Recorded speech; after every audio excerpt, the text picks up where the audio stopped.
Presidente, la causa que está en el número 1 de la tabla es una solicitud de desafuero que fue presentada en el mes de mayo de este año 2024 por el fiscal regional de la Araucanía, el señor Roberto Garrido, quien pidió ante la Corte de Apelaciones de Temuco el desafuero del diputado señor Mauricio Antonio Ojeda Rebolledo.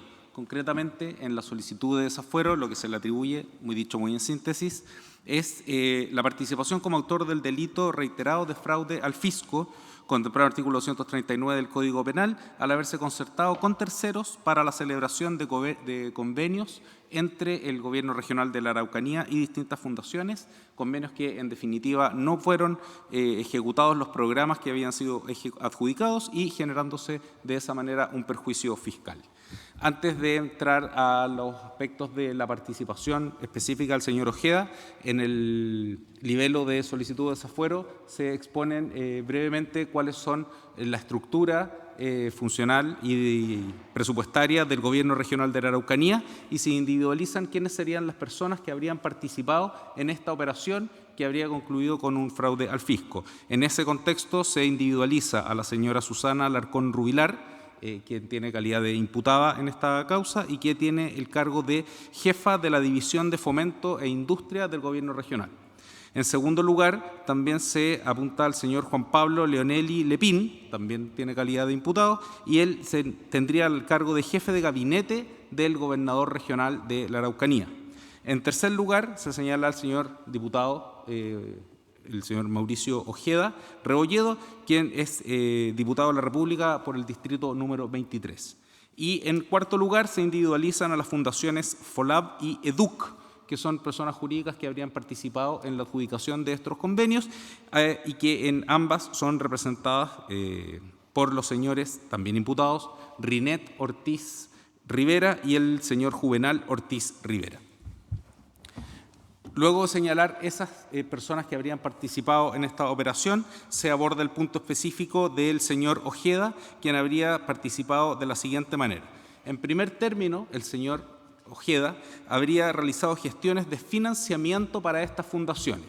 Lo que se le atribuye es que él, por su relación de amistad con la señora Rinet Ortiz y en conocimiento de la mala situación financiera de las fundaciones FOLAB y EDUC, se habría concertado con la señora Rinet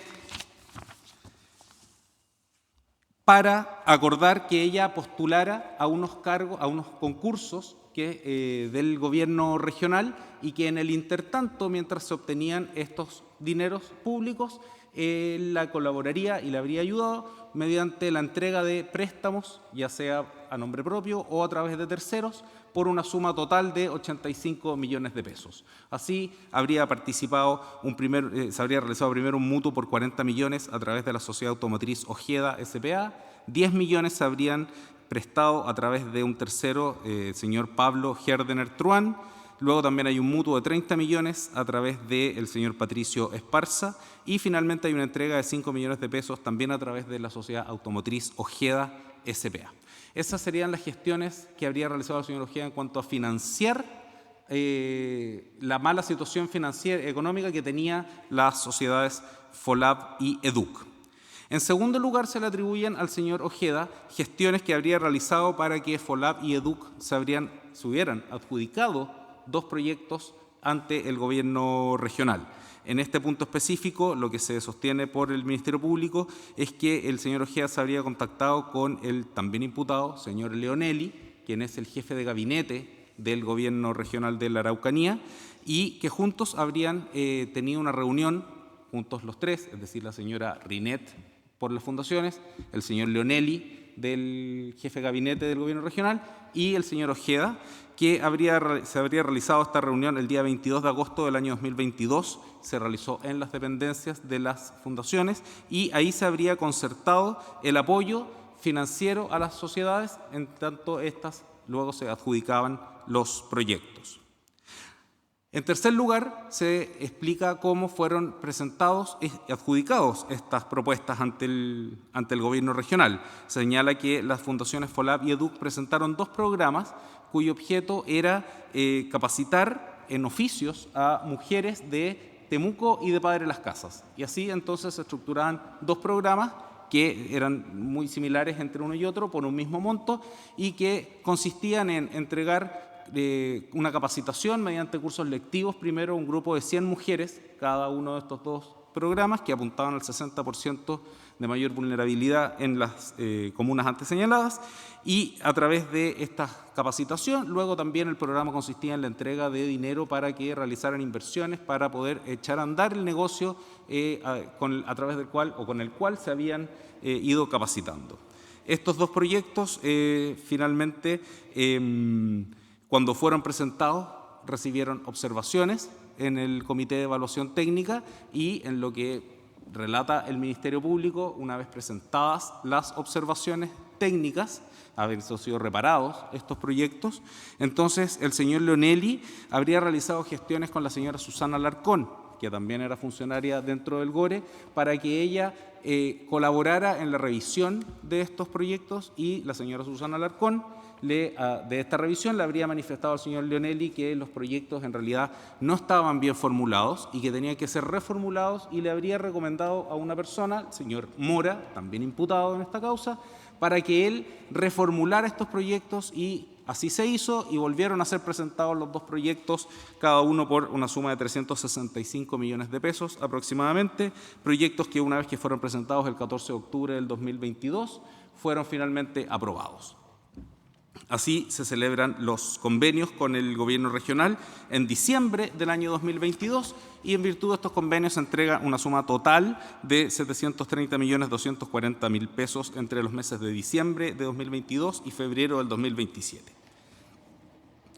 En el libelo del desafuero se añade que luego de haberse adjudicado estos proyectos, finalmente los programas no fueron ejecutados, los dineros recibidos no fueron destinados al propósito por el cual habían sido recibidos, sino que fueron destinados para pago de distintas obligaciones que tenían las fundaciones, entre ellos la devolución de los mutuos a los que se hizo referencia en el primer capítulo respecto a las gestiones de financiamiento de las fundaciones. Entonces así se fueron devolviendo los mutuos al señor Esparza, al señor Ojeda, que lo había prestado a través de la Sociedad Automotriz Ojeda S.p.A., también al señor Herdener y al señor Mora, a quien se le pagó, el reformulador del proyecto, a quien se le pagó también un honorario. Y luego se señala que hay otros dineros que fueron destinados a otras obligaciones que no vienen precisadas, pero finalmente las cuentas de las fundaciones se habrían quedado con una suma de 2 millones, una, y 20 millones la otra, del total de 730 millones que habían sido recibidos.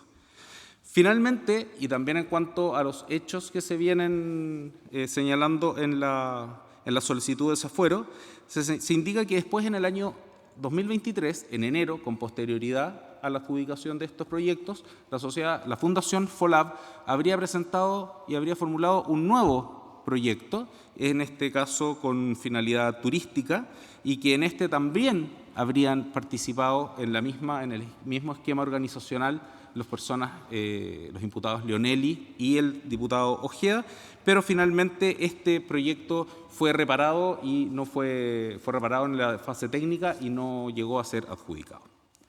Sobre la base de estos hechos que vienen señalados en el libelo de desafuero, se estima que estos ameritan una calificación jurídica de fraude al fisco en su forma de administración desleal, y la participación que se le atribuye al señor Ojeda es la calidad de autor de este delito de fraude al fisco, porque habría intervenido concertadamente con el señor Leonelli, que es el jefe de gabinete del Gobierno regional, quien, a su vez, en razón de su cargo, habría intervenido en la adjudicación de estos proyectos, y entre ambos operaría la comunicabilidad entre el señor Ojeda, en su calidad de diputado, y el señor Leonelli, en su calidad de jefe de gabinete, quien habría actuado en el ejercicio y en la función de su cargo, y operaría la comunicabilidad por detentar ambos la calidad de funcionarios, un cargo público. Antes de continuar con la sentencia, me voy a remitir a lo que también está contenido en el libelo de desafuero, y es que junto con la compañía de la carpeta investigativa se desarrolla un capítulo en cuanto a cuáles son los elementos de la indagación, de la investigación, que sirven para atribuirle la participación al señor Ojeda. junto con indicar también cuáles son los demás antecedentes que justifican o explican lo que habría ocurrido, en particular con respecto al señor Ojeda. En su participación, lo que se habría recabado en la carpeta investigativa son los siguientes. Primero, la amistad entre el señor Ojeda y la señora Rinet Ortiz, que es la representante legal de las fundaciones, es un hecho que fue reconocido por el señor Ojeda en su declaración que prestó voluntariamente. En segundo lugar, las gestiones de financiamiento están acreditadas con las cartolas bancarias que dan cuenta de las transferencias de dinero y el mutuo tanto de Automotriz Ojeda como el mutuo que fue suscrito con el señor Esparza. Con respecto a las gestiones que se realizaron ante el GORE para la adjudicación de los proyectos, se apoya en las declaraciones tanto de la señora Rinet Ortiz como del señor Leonelli. En el caso de la señora Rinet, esta habría declarado que el señor Ojeda la habría contactado para consultarle si ella todavía tenía las fundaciones, porque existían unos fondos a los que se podía concursar ante el gobierno regional y que él concertó en definitiva esta reunión que se realizó en agosto del año 2022 entre la señora Rinet Ortiz, el señor Leonelli y el señor Ojeda. Esta declaración respecto a la reunión que se concertó para agosto del 2022 también está refrendada por la declaración del propio señor Leonelli, quien también manifiesta que el señor Ojeda lo contactó para hablarle de una amiga que tenía unas fundaciones y que podían presentarse unos proyectos para mujeres, y el señor Leonelli reconoce también haber concurrido a las dependencias de las fundaciones en agosto del año 2022.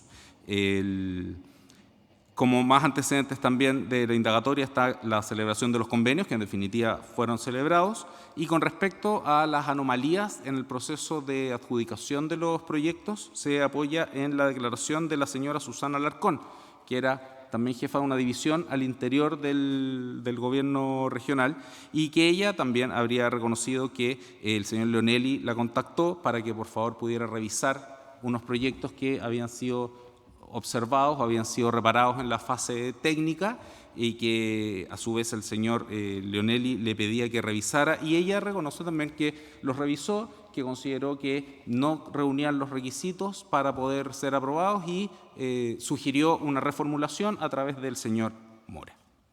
Con respecto a los destinos de los fondos, están las cartolas bancarias que dan cuenta de los mutuos, tanto cuando se transfirieron a la fundación como cuando fueron devueltos al señor Ojeda y al señor Esparza. Y finalmente también se considera y se tiene en consideración dentro de la carpeta investigativa la conducta desplegada por el señor Ojeda con posterioridad a cuando se da conocimiento de estos hechos, en donde consta la declaración del señor Juvenal Ortiz y del señor Leonelli.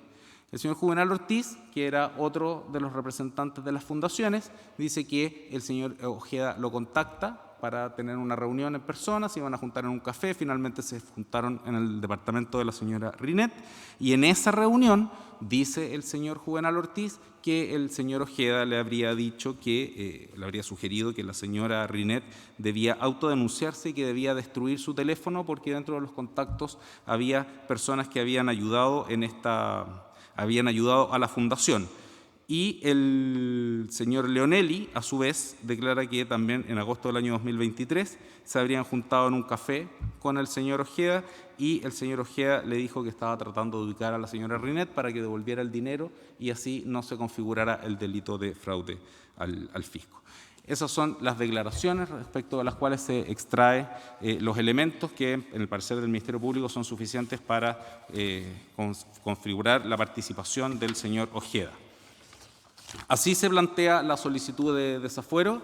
Al conferirse traslado al señor Ojeda, el señor Ojeda comienza a evacuar el traslado solicitando ciertamente el rechazo de la solicitud de desafuero, y en su defensa comienza destacando la participación que él ha tenido en la colaboración de la investigación, que ha concurrido voluntariamente a declarar, que lo hizo sin el apoyo de una persona letrada, siempre ha estado a disposición de la investigación, y incluso en el desafuero compareció directamente a darse por notificado para que empezara a correr el plazo para evacuar el traslado sin esperar más trámites. Entonces, luego de destacar la colaboración que ha tenido en la investigación, señala en cuanto al fondo que no existen antecedentes suficientes para formar una causa en su contra, porque de la carpeta investigativa en concreto no se extraen antecedentes de su participación en el fraude al fisco, es decir, en el sentido de que él, siendo en su cargo de diputado, ¿cómo podría haber sido él tener el dominio de la acción para disponer, en el caso del fraude del fisco, bajo la modalidad de administración desleal, poder él haber tenido a disposición fondos públicos que no tenía, y tampoco cómo pudo haber intervenido él en la adjudicación de unos programas que estaban fuera de la órbita de su competencia y que no es, en este caso, lo único que se le atribuye a él para conectarlo con el delito de fraude al fisco es que también tiene un empleo público, un cargo público como diputado. Por lo tanto, considera que no hay una conexión de él con finalmente la adjudicación de los programas a las fundaciones. La sentencia que acoge el desafuero señala que, y voy a leer, señor presidente, si me permite, los dos considerandos pertinentes en los que se resuelve esto. Señala que, en cuanto al tipo penal, dice que éste sanciona al funcionario público que, teniendo a su cargo caudales o efectos públicos, interviene en una determinada operación de significación patrimonial para el Estado u otra entidad pública, en el marco de lo cual tiene lugar una defraudación que importa un perjuicio para el patrimonio público. Se trata entonces de una defraudación efectuada por un funcionario que interviene en la respectiva operación en razón de su cargo, cuestión que importa que el injusto se corresponde con un menoscabo patrimonial ocasionado desde el interior de la administración pública. Eso está en el considerando séptimo. Y luego, en el considerando noveno, para efectos de la participación, se tiene en consideración, en este caso se tiene a la vista, el vínculo de amistad entre el diputado y la señora Rinet Ortiz Rivera, que es representante de las fundaciones, las gestiones de financiamiento para la Fundación FOLAB de parte del señor Ojeda, las gestiones ante el GORE, Gobierno Regional, para la adjudicación de los proyectos e iniciativas a la Fundación FOLAB, la celebración de los convenios entre el Gobierno Regional de la Araucanía y las fundaciones FOLAB y EDUC, y el proceso de aprobación de los proyectos, el destino de los fondos transferidos a las fundaciones, la postulación a la iniciativa Impulso Turístico, que fue la que finalmente no se adjudicó, como ya he señalado, y la conducta posterior del señor Ojeda. Estos son los antecedentes que se tienen en consideración para llegar a la conclusión, como dice el fallo, en este caso, que para el tribunal es dable sostener que concurren elementos que justifican la existencia de un delito y además antecedentes que permiten presumir fundadamente que en él ha tenido participación o concurrencia del parlamentario cuestionado en alguno de los grados en que la ley prevé. Ese es el razonamiento de la sentencia para acoger el desafuero. En el recurso de apelación, el diputado señor Ojeda pide que esta sentencia sea revocada, que se niegue lugar al desafuero. Sin perjuicio de los alegatos, señor presidente, voy a hacer un breve esquema de en qué consisten los puntos a los que se dirige la apelación. Insiste y reitera la colaboración en la investigación y el haberse dado por notificado él directamente de la solicitud de desafuero sin más trámite, y en su apelación destaca dos razonamientos del fallo que considera que son el punto central de su apelación. Primero, que en el considerando séptimo, que es el que acabo de leer, se señala y se destaca que para este delito una de las características esenciales es la intervención de un funcionario en razón de su cargo. Ese es un aspecto que forma parte de la apelación, como lo diré a continuación. Y en segundo lugar, ataca y cuestiona la conclusión que hace el fallo respecto de la comunicabilidad por la mera circunstancia de detentar al señor Ojeda un cargo público. La comunicabilidad, en este caso, respecto de un funcionario, el señor Leonelli, que sí estaba actuando en razón de su cargo, y el señor diputado que no lo habría estado haciendo en razón de su cargo. Entonces, con esas dos consideraciones del fallo, ahí se construye la apelación y se insiste en que no hay una intervención, no hay una conexión funcional en cuanto a la intervención que pudo haber tenido el señor Ojeda como un sujeto activo para poder adjudicar los programas, porque no estaba dentro de la órbita de su competencia. Por lo tanto, todo esto no ocurre en el ejercicio de la función de su cargo como diputado. Añade, como un segundo aspecto, que no podría configurarse una reiteración del delito porque los antecedentes vinculados al programa turístico es un proyecto que finalmente no fue adjudicado, por lo tanto no habría una reiteración. Añade también que no habría un dolo directo, tampoco habría antecedentes suficientes que permitan determinar que el señor Ojeda actuó con la intención de defraudar al fisco, ya que él lo único que ha reconocido es que él tiene una amistad con la señora Rinet Ortiz y que él quiso ayudarla como un favor personal, prestándole dinero para que pudiera superar la situación de crisis de su sociedad, de sus fundaciones. No hay un concierto previo. Señala que el concierto previo acá estaría sostenido principalmente en las declaraciones de la señora Rinet Ortiz y del señor Juvenal Ortiz, que son los representantes legales de las fundaciones, pero destaca que estas declaraciones carecen de la objetividad necesaria, porque son declaraciones que se habrían prestado con posterioridad a que estas dos personas habrían sido formalizadas y que se le habría decretado prisión preventiva. Por lo tanto, considera que son declaraciones que están más bien interesadas por la situación procesal que tiene cada una de estas dos personas representantes de las fundaciones.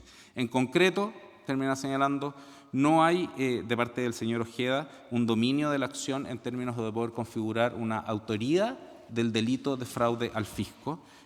No dependía de él la adjudicación de los proyectos y, en este caso, no puede operar la comunicabilidad, ya que se trata de un delito especial impropio. Esos son los argumentos en virtud de los cuales se sostiene la apelación, por los cuales se pide, como ya he señalado, que se revoque la sentencia de la Corte de Apelaciones de Temuco y que se niegue lugar al desafuero. Se anunciaron para alegar por el recurso de apelación el señor Carlos Tenorio, como digo, por el apelante, en tiempo de 30 minutos. Se anunciaron también contra el recurso de apelación el fiscal regional, señor Roberto Garrido, por un tiempo de 30 minutos, y el señor Diego Acuña, por parte del Consejo de Defensa del Estado, quien a su vez está por el Gobierno Regional de la Araucanía, también por un tiempo de 30 minutos. 3 abogados, pero hay 4 que están en estrado. ¿Qué pasó? Hay uno que está de compañía, yo creo. Sí. ¿Ah? Hay un abogado que yo creo que está de compañía del apelante. Perfecto. Bien, entonces los abogados recurrentes pueden iniciar su alegato. Muchas gracias, señor presidente. Con la venia del Pleno de este excelentísimo tribunal, alego en representación. Sí. Carlos Tenorio. Señor abogado, por favor, acerque el micrófono. Perdón. No sé si ahí se me escucha mejor, ¿no? Ahí se le escucha mejor. Gracias. Muchas gracias, señor presidente. Con la venia del Pleno de este excelentísimo tribunal, alego Carlos Tenorio Fuentes, abogado, alego en representación del diputado Mauricio Ojeda y solicito que, en definitiva, se acoja el presente recurso de apelación en los términos solicitados y, en definitiva, se rechace la solicitud de desafuero formulada por el Ministerio Público de la Región de la Araucanía en su contra en la causa suplite, de la cual ya se ha dado cuenta en la estupenda relación que hemos escuchado. En estricto rigor, lo primero que debo decir es que la relación ha sido tan aclaratoria que voy a procurar ser bastante más breve de lo que tenía presupuestado, puesto que me parece que vuestra señoría excelentísima ha quedado bastante al tanto de los hechos que guardan relación con el contexto en el cual esto se produce. Dicho lo anterior, y como muy bien lo sabe vuestra señoría excelentísima, estamos en un escenario de desafuero. Y al estar en un escenario de desafuero, es clave interpretar todo esto en estricto sensu, es decir, derecho estricto que no tiene que guardar relación alguna con lo que podría ser claramente un juicio en sede penal. Aquí lo que se pretende es quitar un fuero parlamentario contemplado en el artículo 61 del Código de la Constitución Política del Estado, con la finalidad clara de solicitar medidas cautelares, puesto que si no fuese así, no estaríamos tampoco en este escenario, toda vez que el fuero parlamentario lo que pretende es proteger la voluntad del soberano, y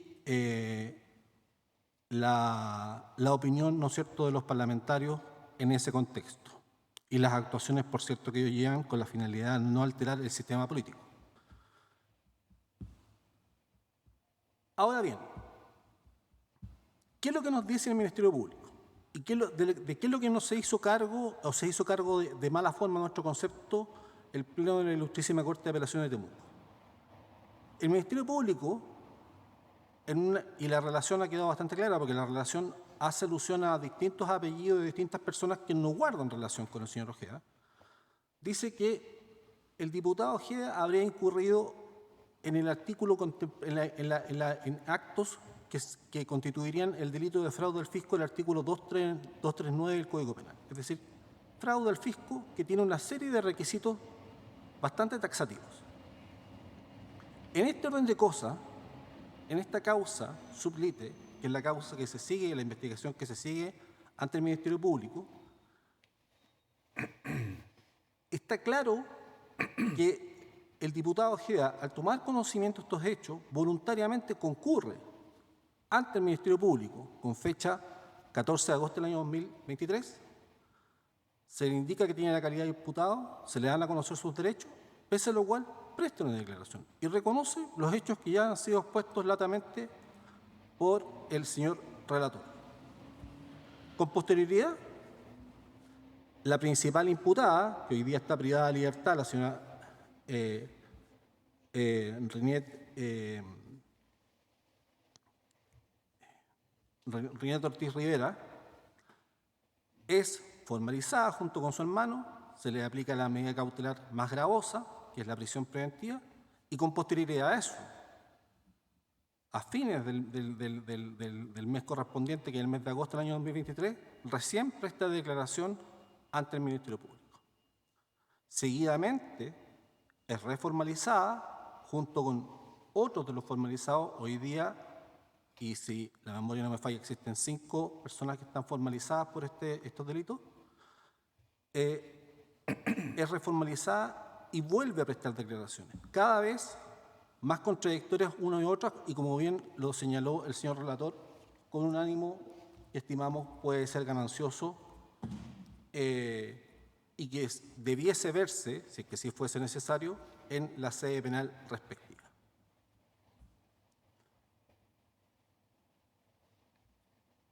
En este punto, yo me quisiera referir básicamente a lo que guarda relación con, primero, los antecedentes que se acompañan a la solicitud de desafuero.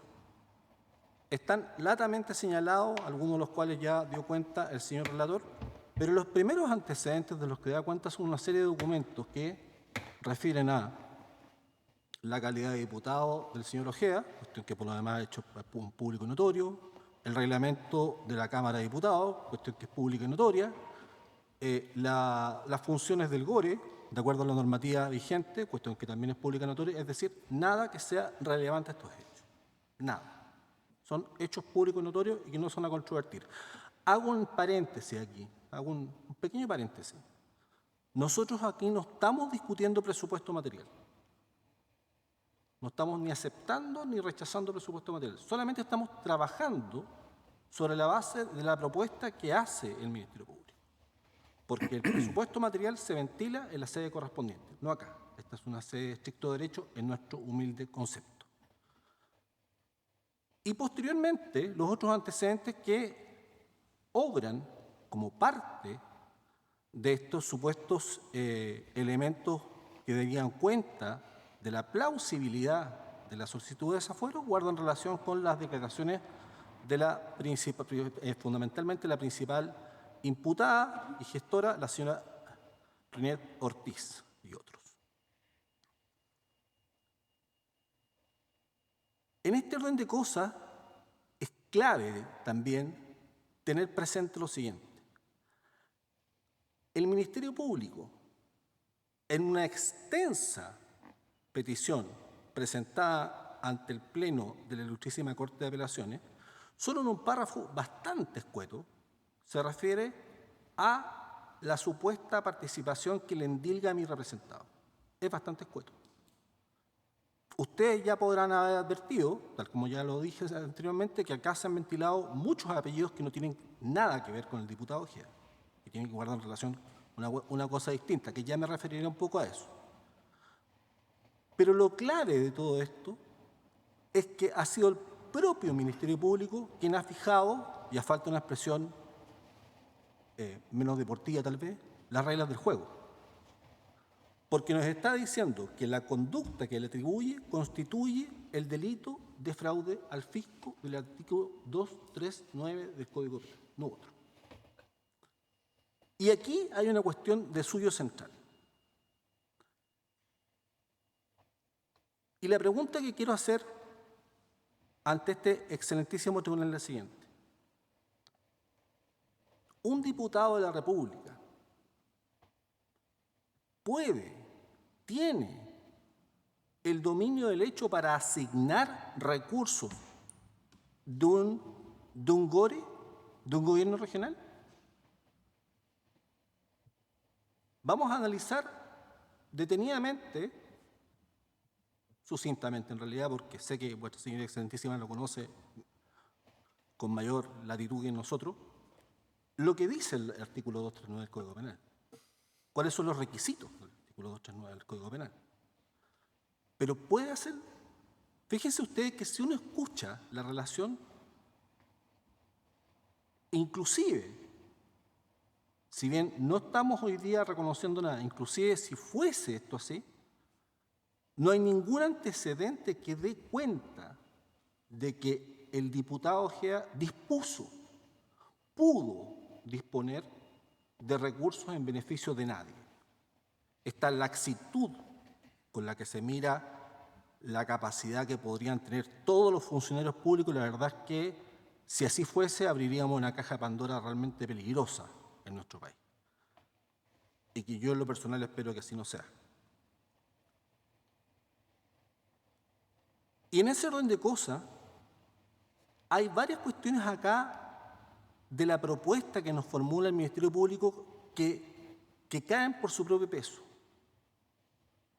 Ya le iremos analizando una, la coautoría, por ejemplo, el 15 número 3, pero la reiteración, el señor relator muy bien lo dijo, uno de los proyectos, los dos primeros proyectos que pasaron por el sedazo, pasaron por el procedimiento administrativo contemplado, que fueron subsanados, que se otorgaron en definitiva por las autoridades competentes sobre la materia, prosperaron en cuanto a la asignación de recursos, pero el último no. Entonces, ¿dónde cabe aquí la reiteración?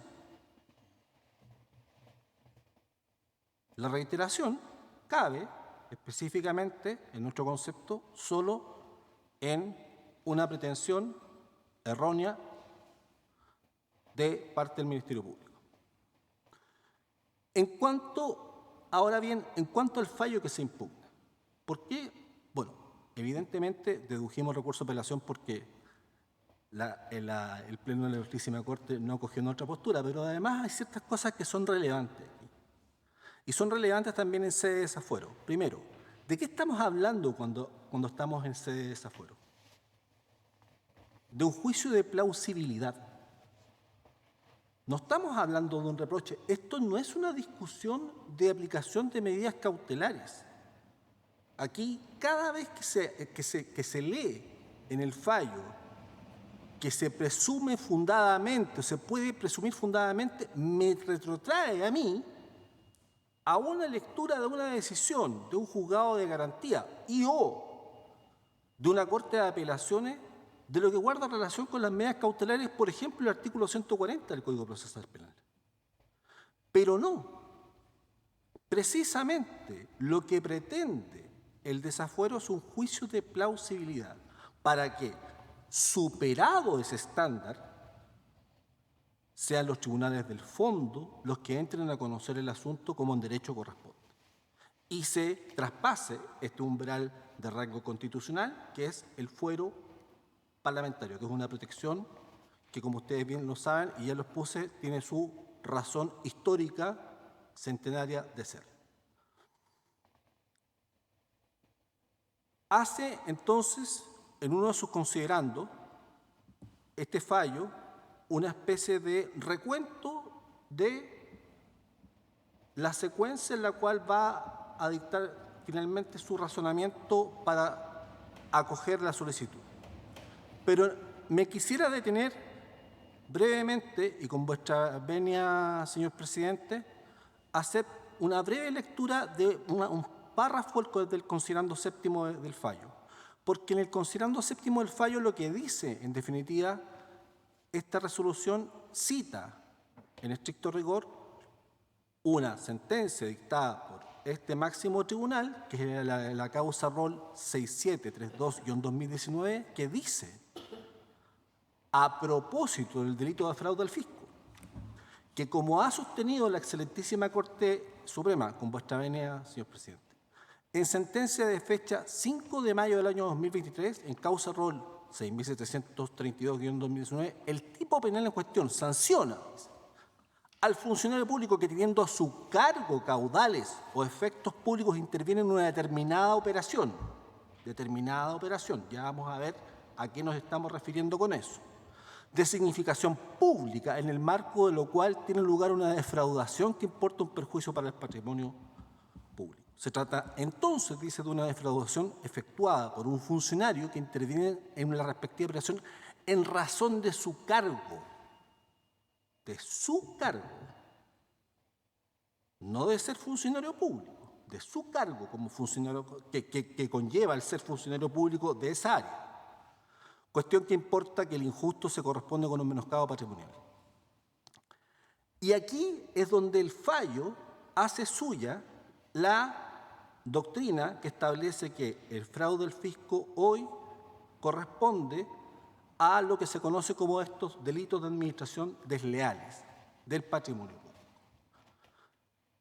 Y que en definitiva lo que sancionan el bien jurídico protegido es la probidad, y lo que sancionan es la infracción a este mismo principio, que es el principio de probidad.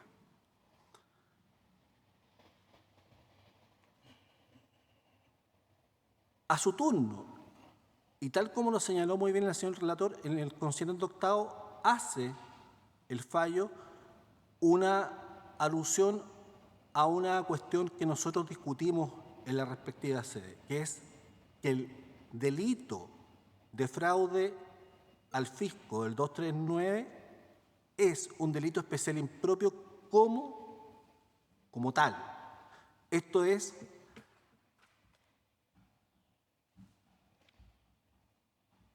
y para lo cual la comunicabilidad entre distintas personas, evidentemente, por la razón por la cual se le aplica o se le pretende aplicar para estos efectos el 15 número 3, requiere, ¿no es cierto?, que ostenten la calidad de funcionarios públicos per se.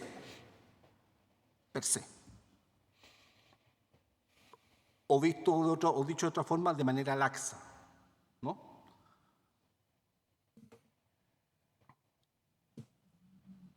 Y señala, en este sentido, y también con vuestra venia, señor presidente, muy brevemente, señala que el diputado cuyo desafuero se impetra para la obtención del financiamiento de sus programas actúa de manera concertada con el jefe del gobierno regional, de gabinete del gobierno regional, para estos efectos el señor Leonelli, quien tampoco, como tal, porque los GORE tienen una normativa, ¿no es cierto?, que por la cual pasan finalmente por un consejo, etcétera, que asigna o no los recursos, tampoco tenía esa potestad, ambos interviniendo en razón de sus cargos, operando la comunicabilidad de Leonelli para con Ojeda, por detentar él también la calidad de funcionario público. Eso es lo que dice el fallo. O sea, bastaba ser funcionario público para que hubiese comunicabilidad.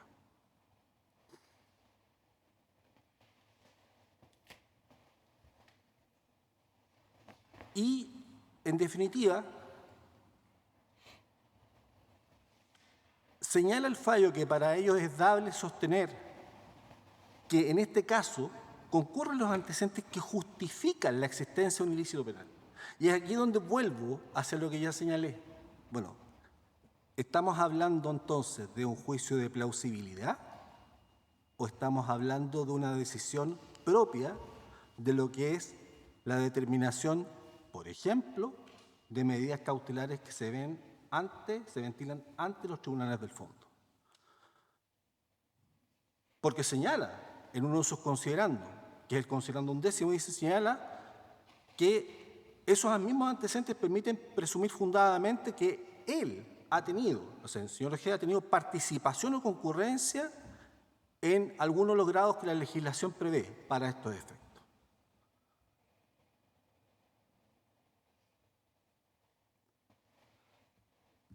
Vuelvo sobre el punto del desafuero. El desafuero lo que pretende es que se presenten antecedentes serios para vulnerar, para dejar sin efecto esta norma de rango constitucional, serios. Ya me parece que con la relación y con lo que ya hemos ido exponiendo esta parte, ha quedado claro que no quiero restar seriedad a mi distinguido amigo y colega, el fiscal regional, pero claramente no se condice con esta situación. No se condice con los presupuestos que él mismo ha planteado.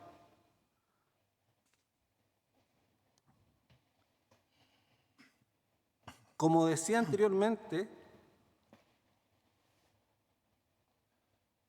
al pretender el Ministerio Público, el ente persecutor, avalado en este caso también por el Consejo de Defensa del Estado,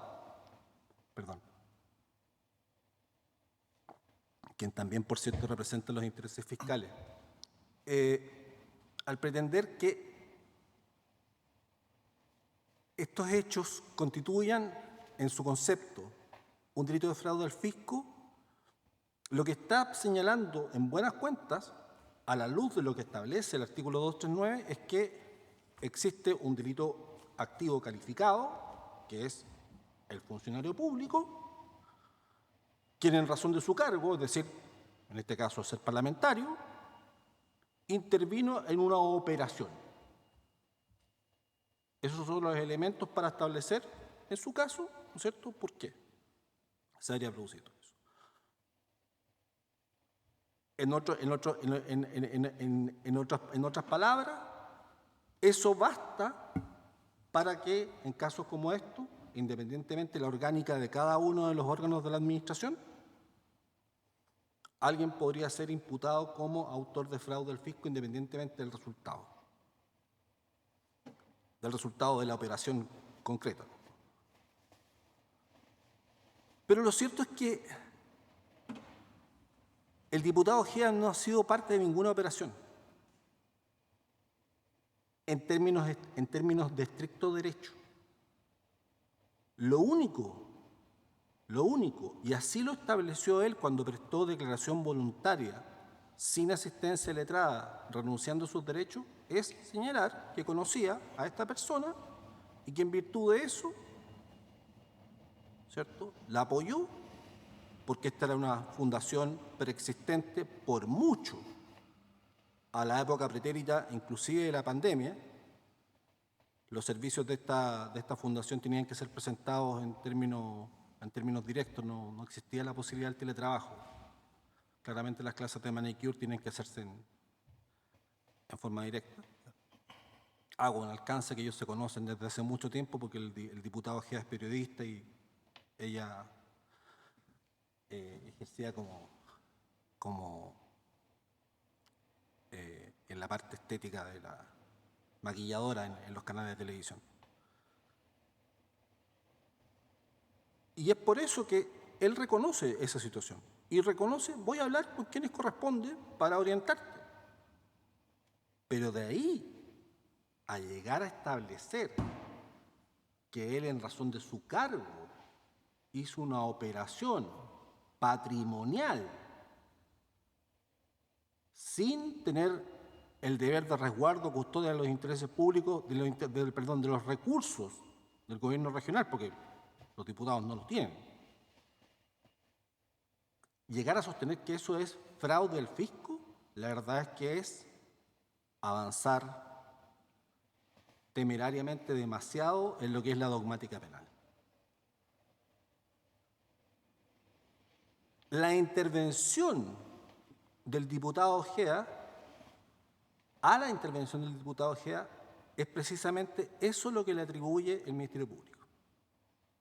Es decir, bajo la óptica del Ministerio Público, si sacamos de la ecuación al diputado Ojeda, esto no se habría producido. No se habría producido. Tanto era el poder del diputado Ojeda que curiosamente el último de los proyectos fue rechazado. A mí me llama la atención. Por eso, ¿cuál es la operación en la cual interviene? Operación en términos de derecho. ¿Ya? Ninguna. No hay ninguna operación. Esas operaciones para que tengan un valor de acuerdo a la norma tienen que tener un contenido patrimonial. Y aquí no hubo contenido patrimonial alguno. Podrá usted hacer a lo mejor otra clase de reproche. Podrá usted hacer a lo mejor una advertencia de la falta de prolijidad, algo que está tan en boga hoy día, en términos macro me refiero. Pero de ahí a llegar a aplicar o a pretender aplicar esta norma en cuestión, parece un exceso. Y en este sentido, me parece importante destacar la opinión del distinguido profesor Echeverry, que en paz descanse. Con vuestra venia también paso brevemente a citar un fragmento de una de sus obras, señor presidente. Dice, pero siempre, respecto del delito en cuestión, pero siempre es necesario para aplicar este artículo, 239, que se trate de una negociación entre el Estado y un particular, en la cual este último debe efectuar una prestación en favor de aquel. La intervención del empleado público, dice, se traduce en la determinación o vigilancia de lo que el Estado debe recibir. Destaco esto. Destaco este punto, porque me parece central. ¿Podría un diputado cualquiera, en este caso el diputado Ojeda, tener ese poder de supervigilancia? O si éste está obligado a una contraprestación de lo que el Estado entrega a los particulares, cuando falta a su deber en este aspecto, dolosamente, estamos hablando de dolo directo, defraudando al Estado, permitiendo que el particular lo haga, comete este delito. Este es el tomo 4 de la parte especial de don Alfredo Echeverri. Tercera edición, 1998, página 246. Otra vez entonces nos encontramos con que aquí nos falta un elemento de suyo central. Nos falta el deber de custodia y de resguardo. Deber de custodia y de resguardo que está reservado para los órganos pertinentes dentro de este organismo que son los gobiernos regionales.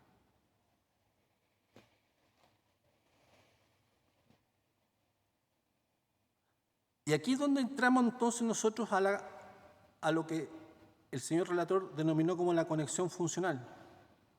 ¿Existe una conexión funcional acá? Entre la intervención del diputado Ojeda y esta operación de carácter patrimonial, claramente no. Porque de lo contrario, y vuelvo a algo que ya he señalado, abriríamos necesariamente, y me van a perdonar la redundancia, la hago a propósito, una caja de Pandora que sería incontrolable. Sería incontrolable. Señor abogado, le quedan 2 minutos. Voy terminando, señor presidente. Muchas gracias. En este último punto, entonces, estamos frente a un delito en el cual la calidad de funcionario, o sea, la calidad que exige la norma en cuestión respecto del diputado Ojeda, no cabe ni corresponde porque él es un extraneus. No es un intraneus, es un extraneus al delito. Y como tal, no se le puede aplicar esta disposición, o sea, los antecedentes que se han acompañado a a la petición y los argumentos que se han esgrimido no guardan relación con eso. Y con esto voy terminando, Vuestra Señoría Excelentísima. No puede existir, por lo tanto, coautoría. Porque para que exista coautoría, tiene que haber la posibilidad concreta de cualquiera de los coautores de participar en todas las etapas del ilícito. Y eso no concurre en este caso. El diputado Ojeda pudo haber intervenido en una etapa inicial con un jefe de gabinete, conversando, ofreciendo, hablando bien o mal de determinada persona, como lo podrían hacer muchos de los acá presentes y muchas personas, pero eso no implica que él haya tenido el deber de resguardo ni de custodia de esos recursos públicos, ni el solo hecho de ser funcionario público tampoco le hace aplicable esta comunicabilidad, ni mucho menos la calidad de coautor de los mismos. No se satisfacen entonces los elementos típicos del artículo 239, que son a los cuales nos invita el Ministerio Público. Los hechos descritos son conductas atípicas, y esto es independiente de lo que quiera uno a través de leyes diferendas. Son atípicas y por dichas razones y dichas consideraciones solicito muy respetuosamente al Pleno de este excelentísimo tribunal que acoja el recurso de apelación y que, en definitiva, rechace la solicitud de desafuero formulada por el Ministerio Público Regional. Muchas gracias. Bien, el abogado de la parte recurrida puede iniciar su alegato. Muchas gracias, señor presidente. Con la venia de sus señorías excelentísimas, en representación de la Fiscalía de Chile, alego solicitando el rechazo del recurso de apelación interpuesto en contra de la resolución de la Corte de Apelaciones de Temuco, que declaró al lugar a la formación de causa, solicitando que dicha resolución sea confirmada por este excelentísimo tribunal. Coincido con mi distinguido contradictor en el principal punto. El fuero busca proteger a los representantes de la voluntad popular para evitar en su contra imputaciones infundadas, asegurando de esta manera la independencia en el ejercicio de su labor.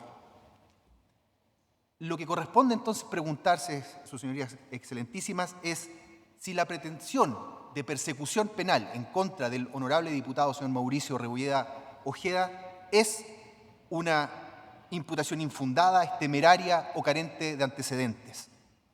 Los hechos en los que se funda esta imputación y que han sido latamente expuestos por el señor relator y que, si bien no reconoce, como lo señala expresamente la defensa, pero tampoco los discute en cuanto a que el diputado, señor Ojeda, contacta una fundación, la invita o la incita a postular, la vincula con funcionarios del gobierno regional, la financia para que siga existiendo, la asesora durante este proceso, luego recibe de vuelta los fondos que le facilitó, más los intereses que correspondían tanto para él como para los terceros que ayudaron también de esta misma forma, y después sigue trabajando con esta misma fundación. Si esos hechos dan lugar a una imputación que pueda ser fundada. ¿Cuál es el rol, entonces, del diputado señor Ojeda Rebolledo en los hechos que han sido materia de esta investigación? A la fecha hay un total de 5 personas que están formalizadas, 4 de ellas sujetas a la medida cautelar más gravosa. Los dueños de las fundaciones, los hermanos Ortiz, y funcionarios públicos, la jefa de la División de Fomento e Industria, Susan Alarcón, y el jefe de gabinete del gobernador, o el ex jefe de gabinete a esta altura del gobernador regional, señor Juan Pablo Leone. Y en estos extremos, ¿dónde se ubica el diputado señor Ojeda? Creo respetuosamente que esa es la cuestión que se debe resolver para determinar si existe o no una persecución penal que esté fundada. ¿Interviene de alguna manera el diputado señor Ojeda en estos hechos? No obstante que la propuesta de respuesta a esta pregunta por parte de mi contradictor es negativa, yo sostengo lo contrario. La intervención del diputado Ojeda es fundamental, es crucial, es la persona que une estos dos extremos en esta dinámica que termina con la pérdida para el patrimonio fiscal de más de 700 millones de pesos. ¿Y por qué puedo sostener esta imputación o puedo hacer esta afirmación? Porque desde nuestro punto de vista, el diputado participa, como lo hemos sostenido en el libelo, tiene una participación penal de acuerdo con lo que establece el artículo 15, número 3 del Código Penal. Es decir, con concierto previo facilita los medios para la comisión del delito. El concierto previo supone dos cosas: un acuerdo de voluntades y un plan. Es decir, que varios sujetos se pongan de acuerdo para la realización de una acción y todos colaboren en la realización de esa acción. Y luego facilitar los medios para llevarlo a cabo, que la doctrina estima que pueden ser medios de carácter material o incluso intelectual. En esta dinámica de utilizar una fundación para sacar fondos desde el gobierno regional y luego, una vez que esta fundación lo recibe a través de la aprobación de planes, incluso con infracción de la reglamentación del gobierno regional, me voy a referir a eso en unos minutos más, luego sacar esos fondos para ser utilizados en una cuestión distinta a la declarada a través de los programas. En esa dinámica de los hechos, que es básicamente el núcleo de esta imputación fáctica, ¿cuál es la participación del diputado Ojeda? Observemos. Se requiere de una fundación. ¿Quién es el que encuentra esta fundación? El diputado Ojeda. El diputado Ojeda conocía a la señora Rita Ortiz de hace mucho tiempo, como lo señala la defensa, tenían una relación de amistad, la llama por teléfono a principios del año 2022, le pregunta por su fundación todavía existe, pero está pasando por un pésimo momento económico, no tiene dinero, está al borde de la insolvencia. ¿Qué es lo que le dice él? Bueno, acá en el gobierno regional hay unos fondos que yo te puedo ayudar a gestionar. ¿Bien? Él entonces es el que detecta la fundación. Pone a la fundación entonces en el radio de acción del gobierno regional. ¿Cómo lo hace? Contacta a Juan Pablo Leonelli Lepín, el jefe de gabinete. Es el representante del gobernador. Efectivamente, en la estructura, si uno revisa exactamente la reglamentación respecto de la función del jefe de gabinete, se nos podría decir, pero él no hay ninguna norma que le permita decidir respecto de el otorgamiento de fondos o la aprobación de los programas. Pero en la práctica lo que declaran los funcionarios del gobierno regional es que él sí tenía ese poder de decisión. De hecho, es tan claro esto, si me permite dar lectura a el mensaje de texto que el señor Leonelli Lepín le envía al jefe subrogante de la División de Fomento e Industria respecto del programa. El programa de estética lo tiene la Susana. Se lo mandé impreso el lunes para que lo ingrese. Tiene que ser esta semana sí o sí para que alcance a pasar. Son 12 profesionales o técnicos de inspectores que estarán en cada curso por 700 lucas. Un coordinador, un contable y un periodista. Luego indica los montos que se le van a pagar a estas personas. 1.500.000 pesos, 1.400.000, 1.300.000. Que no se te pase para la punta, agrega un improperio. Dale 4 de 700, como mucho. Como ingresa por Diplader, que la Camila nombre a Claudia Macaya y yo nombro a la Leti y a Peña. Es decir, él se está refiriendo a las personas que van a conformar el comité que va a examinar este programa para su aprobación. Lo sacan de una para pasarlo a Core y hay un hito comunicacional ahí. Sí. Él es el que tiene el control en la práctica de lo que se puede aprobar y de cómo además se va a aprobar. Y ¿quién es el que lo contacta? El diputado Ojeda. ¿Y qué es lo que hace el diputado Ojeda? Lo lleva a reunirse con la dueña de la fundación. Le presenta a la fundación FOLAB y EDU. Para que la fundación funcione es necesario que mantenga existencia. Como no tiene dinero, él le entrega una cantidad de dinero, 45 millones de pesos. Primero, 40.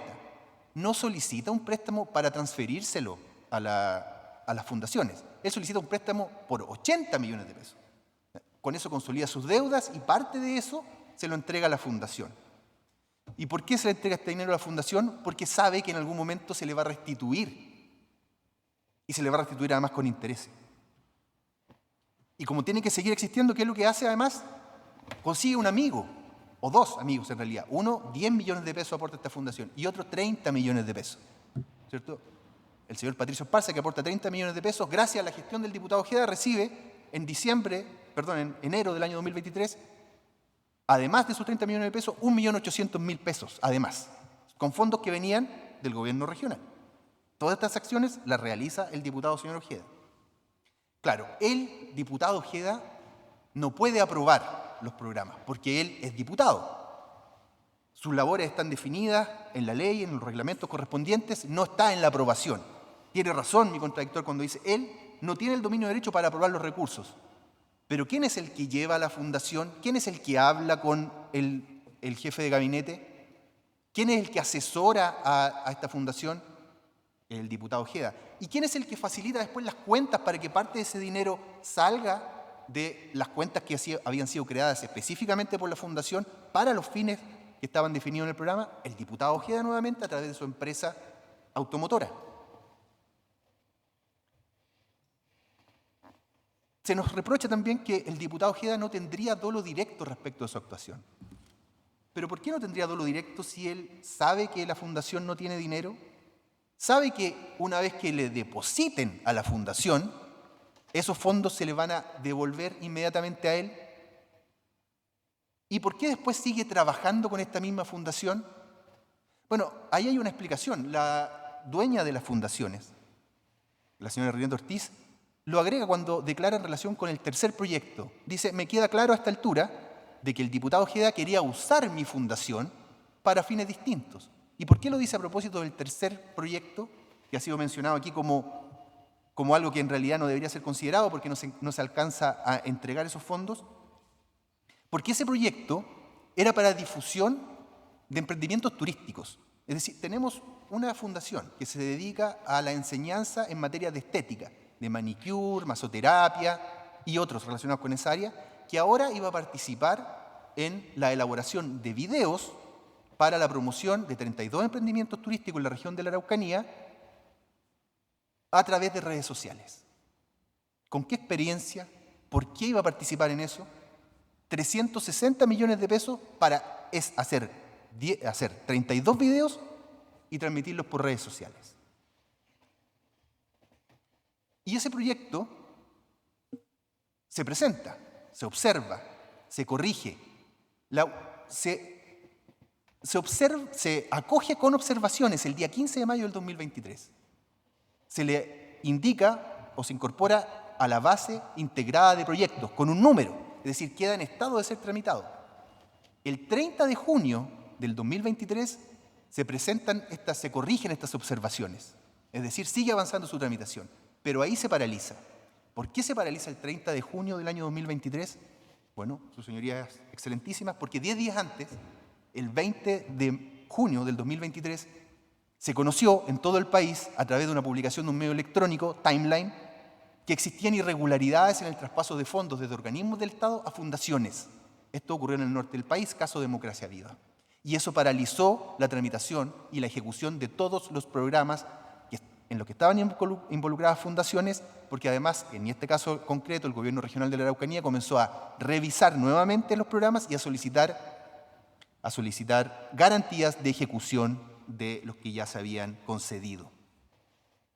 Y esto es llamativo porque precisamente en los meses de junio y julio del 2023, cuando se corta las posibilidades de ingresos frescos para la fundación de FOLAP y EDUC, es decir, para la ejecución del programa de masoterapia, manicure y otros, es que no pueden seguir trabajando y tiene que cerrar sus oficinas y no puede seguir ejecutando el programa por el que se le habían transferido más de 700 millones de pesos.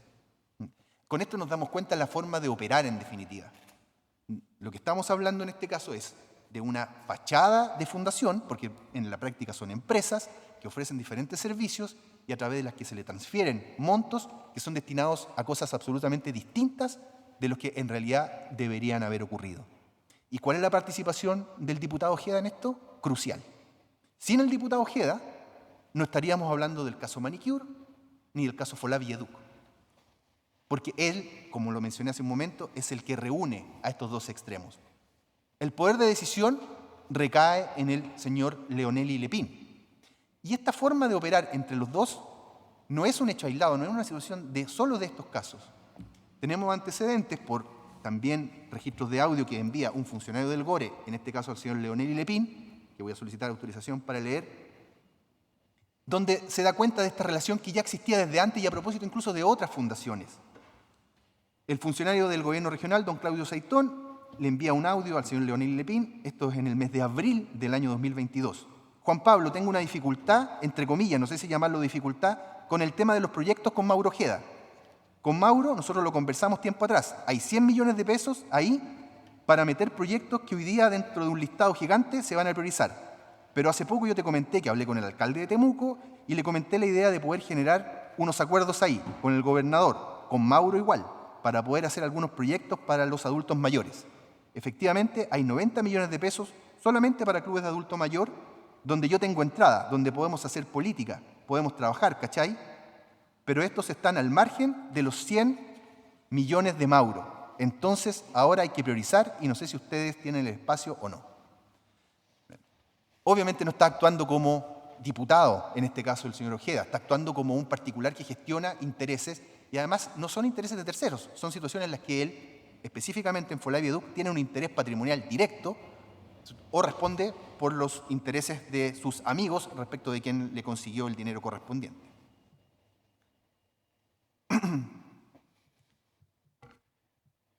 La operación en la que interviene, insisto, sin el poder de decisión final, pero existe una operación, es de carácter patrimonial. ¿Cómo no va a ser de carácter patrimonial la suscripción de un convenio entre una fundación y el gobierno regional de la Araucanía, en el que se le traspasan más de 730 millones de pesos a estas fundaciones, y esos dineros desaparecen?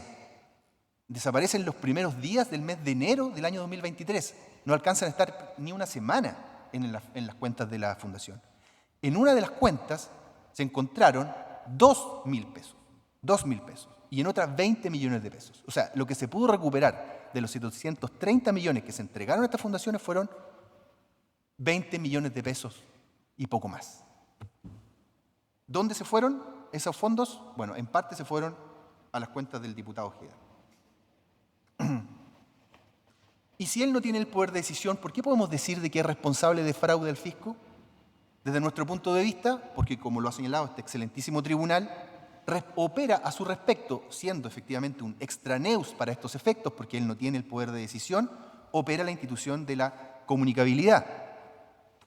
En este sentido, quiero citar, es muy breve, la doctrina que ha sentado este excelentísimo tribunal en la causa Rol 122.925 del año 2022, de fecha 29 de mayo del 2023, en el que indica que en el caso del sujeto activo que no cumpla con las características exigidas por la norma, pero reviste igualmente la calidad de funcionario público, el título de imputación también le resultará comunicable y será sancionable por el artículo 15, número 3 del Código Penal, que es precisamente la norma en la que nosotros fundamos la imputación que pretendemos concretar si es que este excelentísimo tribunal confirma la resolución de la Ilustrísima Corte de Apelaciones de Temuco en el sentido de acoger el desafuero requerido por la Fiscalía. Sobre la base de los argumentos expuestos, sus señorías excelentísimas, solicito que se acoja a la petición de la Fiscalía y que no se dé lugar al recurso de apelación deducido. Muchas gracias. Bien, señor abogado, tiene la palabra. Gracias, señor presidente. Con la venia de este excelentísimo tribunal, alego en representación del gobierno regional y comparezco en mi calidad además de abogado procurador fiscal de Temuco del Consejo de Defensa del Estado, solicitando se rechace la apelación deducida por la defensa del diputado, señor Ojeda, manteniendo a firme la formación de causa que por unanimidad el Pleno de la Ilustrísima Corte de Apelaciones de Temuco dictaminara. Trataré de reducir evidentemente mi tiempo en atención a los argumentos que ya ha vertido el Ministerio Público. Para no ser redundante, los centraré. Sin duda aquí nos encontramos en presencia de la intervención de un grupo de sujetos, una cuestión que desde el punto de vista penal se trata de un concurso, como bien se ha señalado. Cada uno de estos elementos, sea la adecuación típica que cuestiona el recurrente en su recurso escrito y también en estrado, como la participación, llámese a través de concursos, son situaciones de fondo que el tribunal respectivo en su momento tendrá que definir si existe el delito por el cual ha sido imputado el señor Ojeda, los delitos reiterados por los cuales ha sido imputado y la participación que le corresponde. Como también señalaba la defensa, y en eso tengo que concordar, en este momento tenemos que definir si los elementos, los antecedentes acompañados de la solicitud del Ministerio Público revisten la seriedad que nuestra Carta Fundamental exige y que este excelentísimo tribunal ha establecido en las sentencias respectivas. Y en ese sentido debemos tener claridad y definir sin ninguna duda que cada uno de los antecedentes que se han vertido revisten esa seriedad y nos permiten, sin temor a equivocarnos, de señalar que se cumple con el estándar mínimo exigido para definir si existe lugar o se hace lugar a la formación de causa contra un diputado de la República. En ese orden de ideas, para efectos de entender por qué es relevante y estos antecedentes tienen en relación con el estándar necesario para establecer si es procedente la formación de causa, debemos precisar algunos hechos que tienen que ver con la imputación fáctica misma y con los distintos programas en los que interviene el honorable diputado. Son 3 programas en los cuales le cabe una importante participación, porque desde un inicio detecta la fundación con la cual puede hacerse de estos recursos públicos y gestiona contactos con distintos sujetos, ya sea la directora, la principal imputada, doña Rinet Ortiz, directora de la Fundación FOLAP y también EDUC, pero también con funcionarios del Gobierno Regional de la Araucanía. Y en momentos previos a el ingresar el proceso para efectos de culminar con la adjudicación final y la suscripción del convenio respectivo. Así toma contacto con una funcionaria de la DIPLADER, doña Claudia Macaya, para efectos de que pueda apoyar a doña Rinet en la postulación a estos programas que iban en beneficio del 60% de las mujeres más vulnerables de las comunas de Temuco y Padre Las Casas. Pues bien, toma contacto con dicha funcionaria, la que se compromete con la imputada Rinet para efectos de ayudar en todo lo que sea posible. Incluso si la designaran, porque por el cargo que tenía podía ser objeto de designación en la comisión de evaluadora respectiva. Ella se compromete, pero esto no tiene que ver y no consta solamente, como dice la defensa, en las declaraciones o supuestas declaraciones interesadas de los propios coimputados, sino que existe corroboración, existen antecedentes que permiten tener o dar cierta credibilidad a los dichos de los propios imputados. Existen conversaciones de WhatsApp donde podemos leer con claridad estas comunicaciones previas que se realizan entre la señora Macaya, funcionaria del Gobierno Regional, y la señora Rinet Ortiz.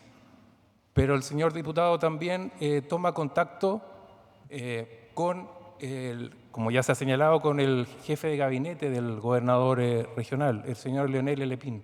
También en momentos previos a que se ingresen estos proyectos.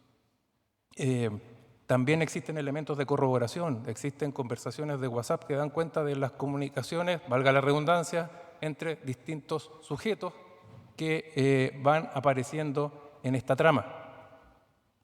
Luego, no nos quedamos con eso, siguen apareciendo nuevos sujetos, nuevos imputados, pero que ya tienen participación una vez que ya es ingresado o son ingresados los 2 primeros proyectos, los que son rechazados con observaciones.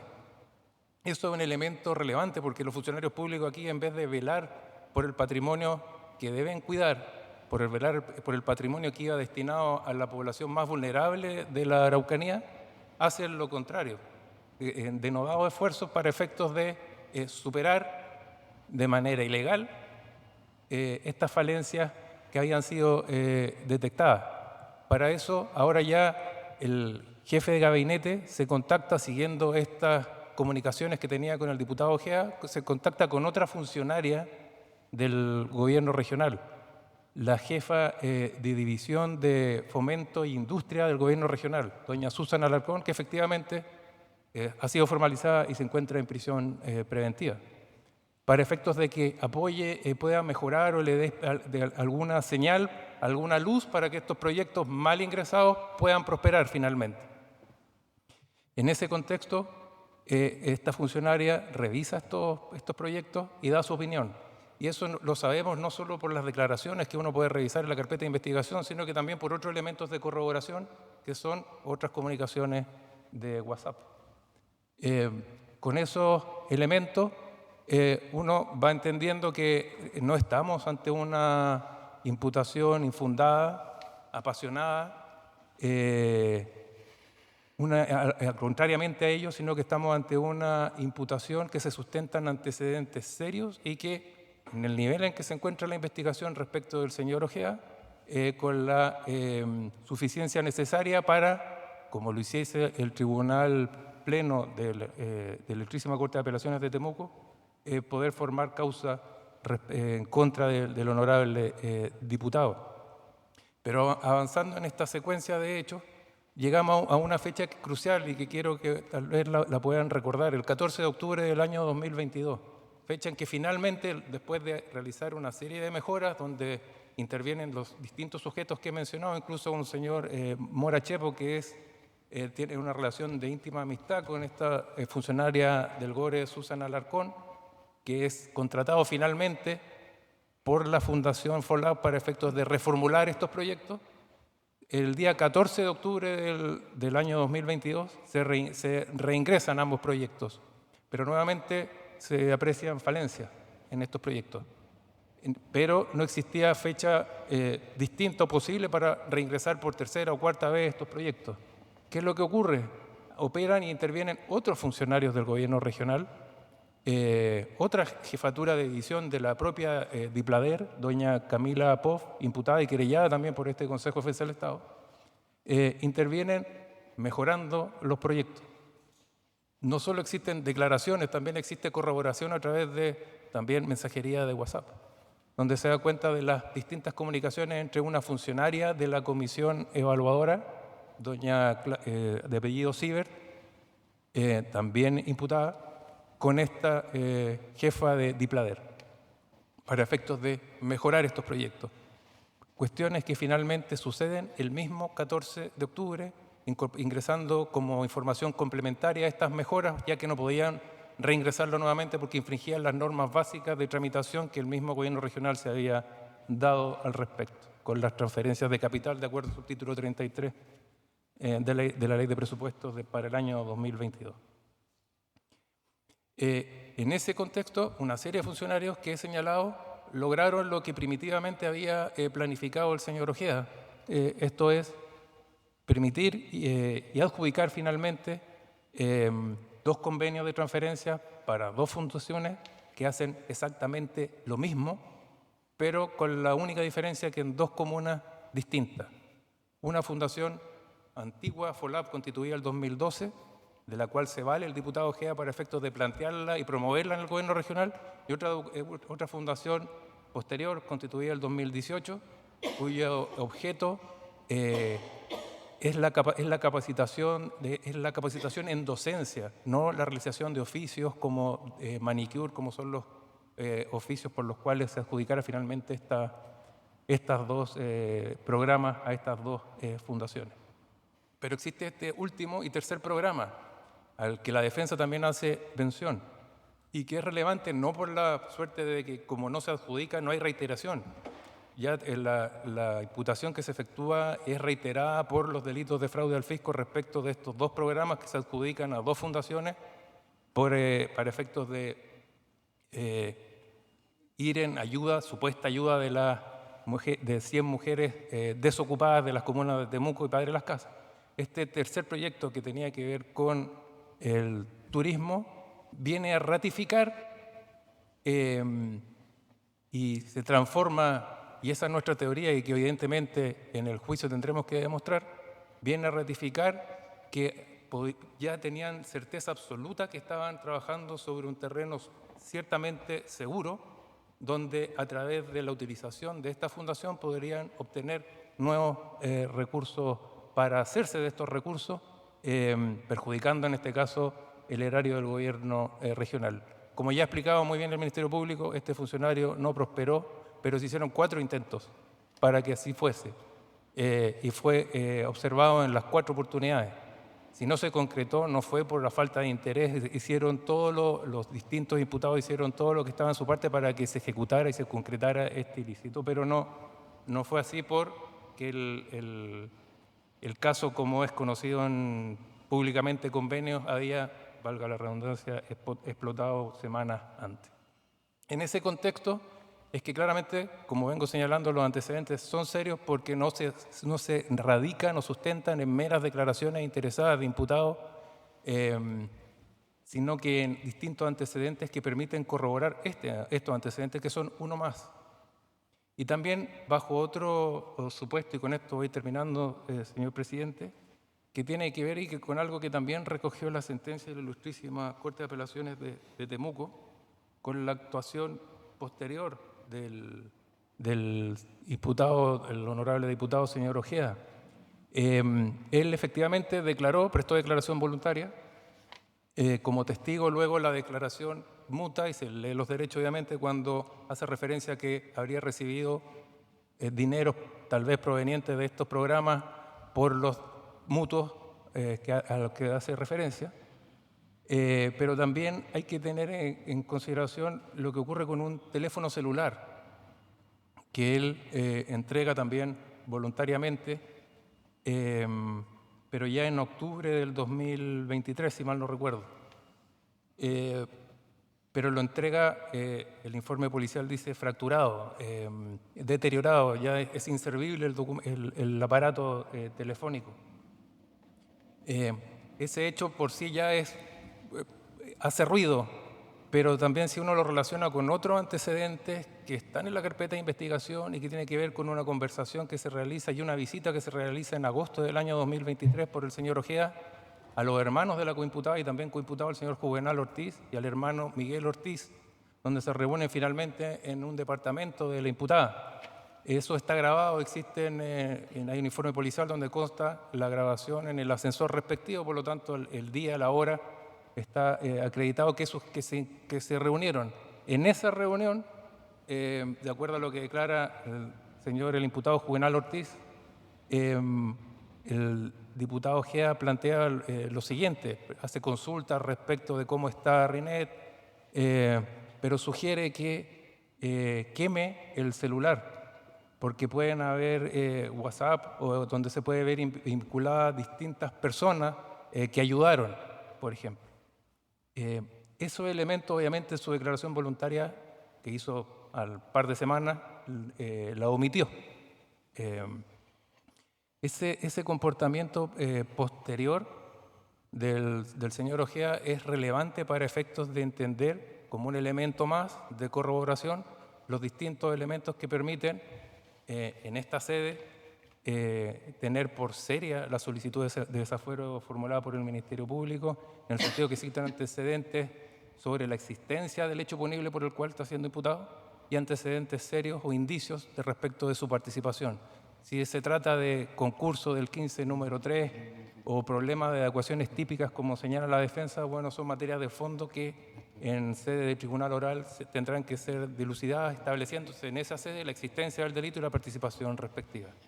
Por esas consideraciones, su señoría excelentísima, es que solicitamos se rechace la apelación deducida por la defensa del aforado y se confirme la resolución que hizo lugar a la formación de causa. Bien, se da por terminado los alegatos, por terminada la audiencia. La Corte va a entrar en deliberación sobre el asunto y el veredicto le será comunicado a los partícipes.